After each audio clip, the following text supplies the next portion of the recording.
the way the league is right now. It's a passing league for the most part. Well, the rules are all in place to where more good things can happen when you throw the ball than bad because of the rules, because of how hard it is to defend. And this is where you brought up that 3rd and 18, that potential 3rd and 18.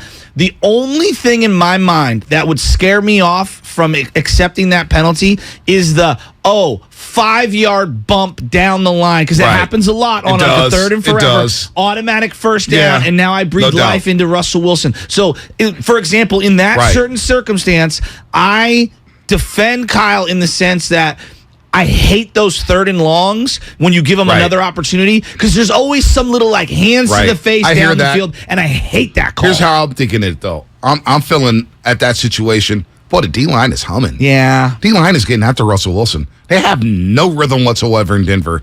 I don't want them getting any points. I want them to have a goose egg. I don't want them feeling good about themselves.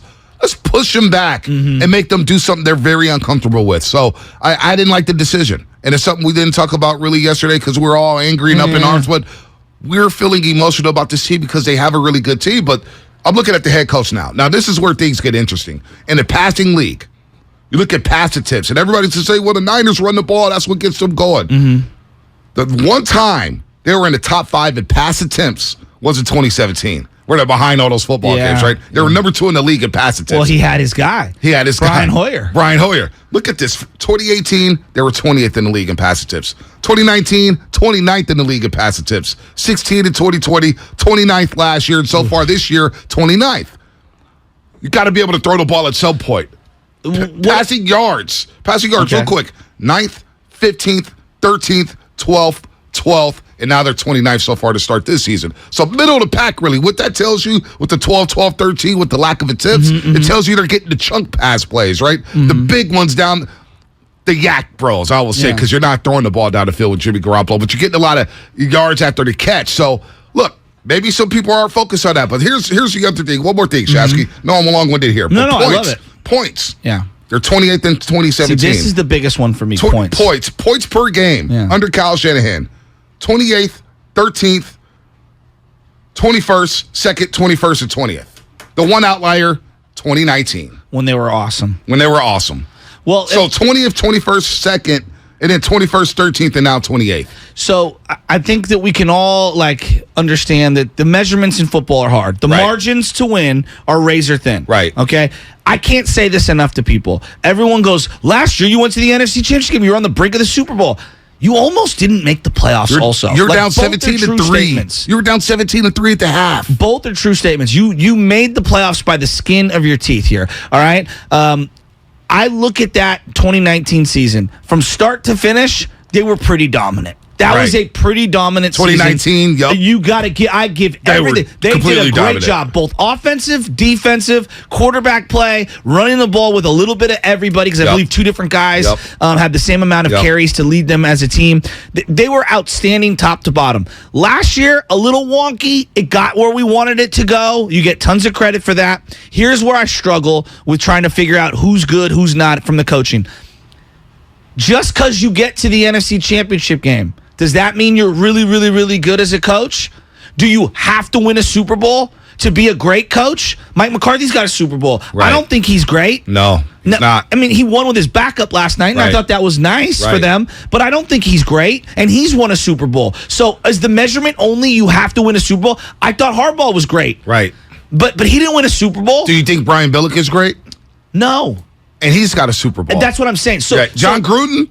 He's not great. He's proven that he's not exactly. great. And he's got a Super Bowl. Well, and then here's the other part. Not only, they might have been great in that season. Right. But then moving forward, did the game pass them by? Did they not evolve? Did they not add to their staff? Exactly. Did their staff get plucked? So Brian Billick had Marvin Lewis on that staff. Mike Ryan. Nolan, Rex Ryan. He had all these different guys who would go on to become head coaches.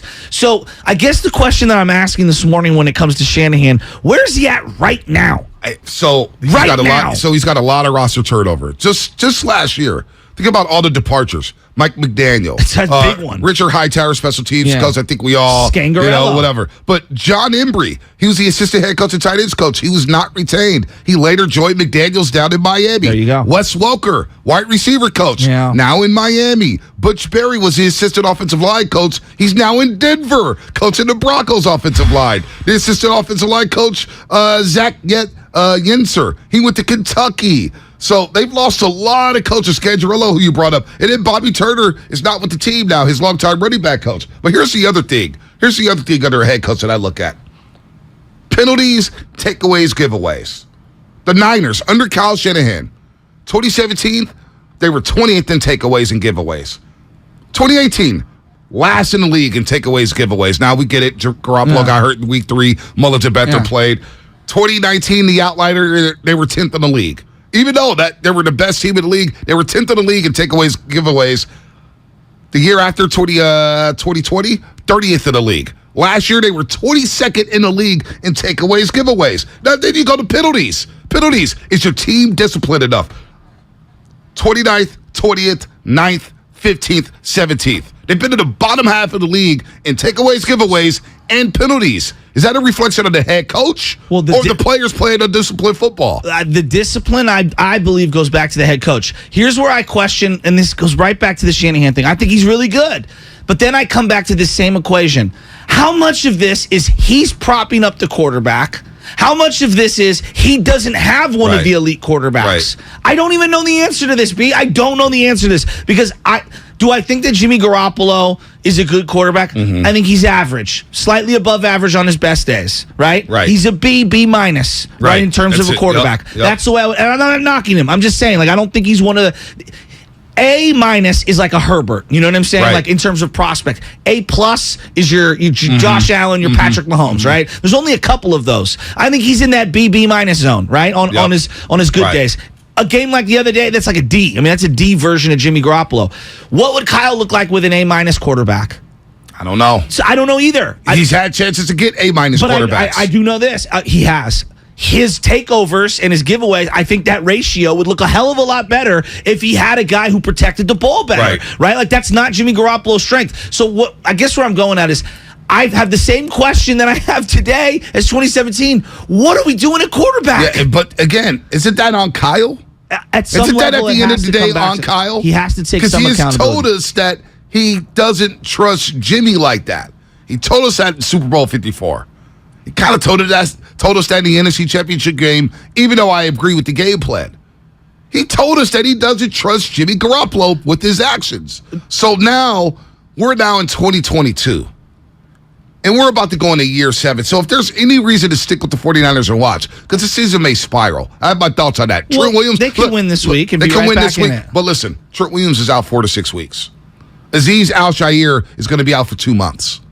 Right? So now the injuries are starting to hit you. The Trent Williams one's humongous.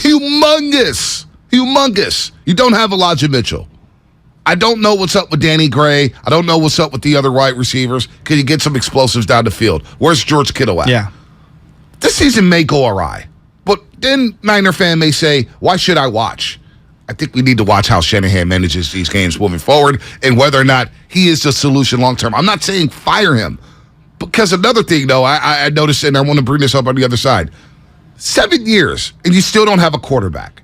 7 years, and you're still in the bottom half in penalties and takeaways and giveaways and points per game.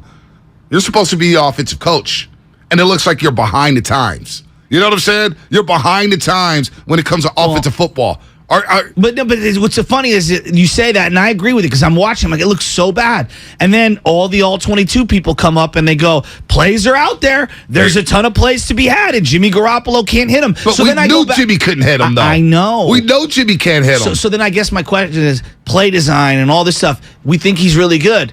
But in terms of putting together the roster for offense and selecting the quarterback, is the personnel guy letting himself down? Right. I don't know.